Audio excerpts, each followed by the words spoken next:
Brought to you by V-Guard, prepared by Sensodyne and Women. We are Zubal.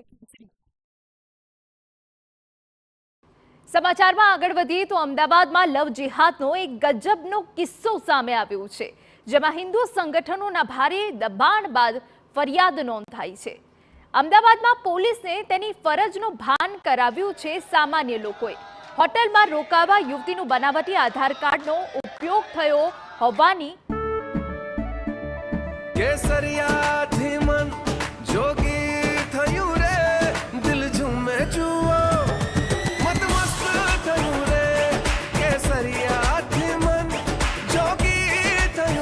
हर पल मनाओ केसरी त्योहार. विमल, बोलो जुबान केसरी. માહિતી હિન્દુ સંગઠનના કાર્યકર્તાઓએ પોલીસને આપી. પોલીસે તપાસ કરતા તે માહિતી સાચી પણ સાબિત થઈ. આ વિધર્મીએ 3 હિન્દુ છોકરીઓ લવ જેહાદમાં ફસાયેલી છે અને આ 3 ની આ ચોથી કે પાંચમી હશે એવી શંકા છે.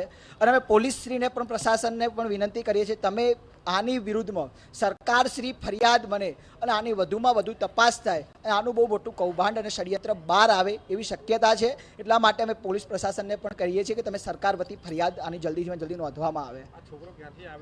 આ છોકરો છોટાઉદેપુરથી આવ્યો હતો. છોકરી જે છે એની સ્થાનિક છે.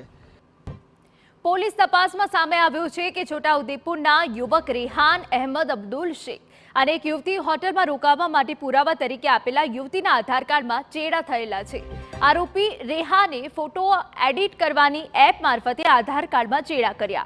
શંકા ના જાય તે માટે હિન્દુ યુવતીનું નામ બદલી મુસ્લિમ નામ શેખ અમીના બાનુ કર્યું અને તેના પતિના નામ તરીકે આરોપી પોતાનું જ નામ દર્શાવ્યું. યુવતીનું જે ઓરિજિનલ નામ છે એને ચેન્જ કરી નાખ્યું અને આમીના બાનુનું નામ દાખલ કરીને પાછળ પોતાનું નામ વાઇફ ઓફ કરીને પોતાનું નામ દાખલ કરી અને આ કાર્ડ બનાવેલું છે અને આ કાર્ડના જુદી જુદી જગ્યાએ આધાર કાર્ડના ખરા તરીકે ઉપયોગ કરેલો છે.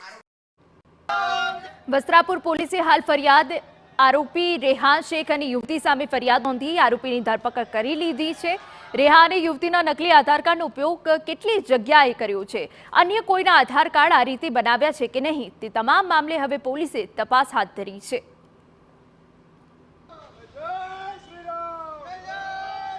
Brought to you by V-Guard, prepared by Sensodyne and Women.